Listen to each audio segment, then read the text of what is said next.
Yan mga kapobre. Nandun na naman sa itaas si Albert. Ayan, si kapobreng Albert. Sa ibang puno naman mga kapobre. Ayun o.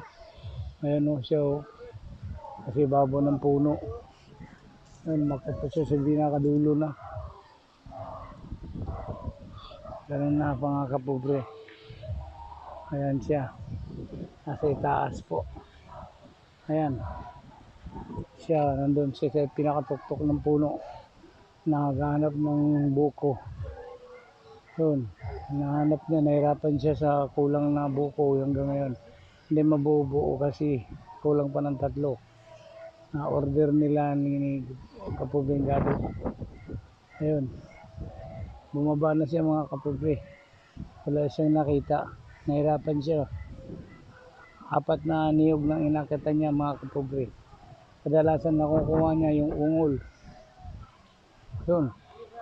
Pipihit na naman siya. Yun. Bumalik na naman po siya mga kapobre. Umakit na naman sa pinakataas. Ayun. Ayun. Ayun. Pinihit siya mga kapobre. Ano kaya yan? Yung pinipihit niya dyan. Ayun dyan si Babaw. Yun. Ayun. Yun. Yun. Hulog. Yun. Dalawa. Paalang ginagamit niya kapobre. Malupit siya ha. Ayun na. Mga kapobre. Ayan na. Bumaba na siya. Si Albert.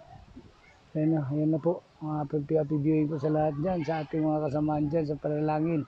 Mga nag-subscriber natin. Happy viewing po. Dito sa Iligan City at saka sa Alpha Sigma Pi. At sa lahat po sa Ilocos Norte, Isabela, Cebu City. Sa Engineer Michael Gumandoy. Hey! Excuse me po. Ayun. Sa lahat po dyan. Pati na po sa Middle East, Saudi Arabia, Qatar, Kuwait, Bahrain. At saka sa Europe. Sa Germany, Belgium, lahat po. Ayan. Saka sa Canada, Singapore, Taiwan, Hong Kong, at saka ayan, si Albert ang ating kasamahan sa kapobreng buhay. Mahusay umakyat dito. Kaya piliin ko sa lahat. Hanggang sa muli po. Magpasubaybay nyo sa aming channel. Maraming salamat po. Okay, over and out. Hanggang sa muli. Ayan. Oh, sakto daw. Yun. Nadali din sa wakas. Nadali sa wakas mga kapobre. Nakuha mismo ang tamang buko. Nakuha niya. Okay. Hanggang sa muli. Happy viewing po sa lahat ng ating mga subscriber, mga tagapanalig sa lahat ng mga sulok ng mundo. Maligayang Pasko po. Merry Christmas in advance. Okay po, happy viewing sa lahat. Over and out.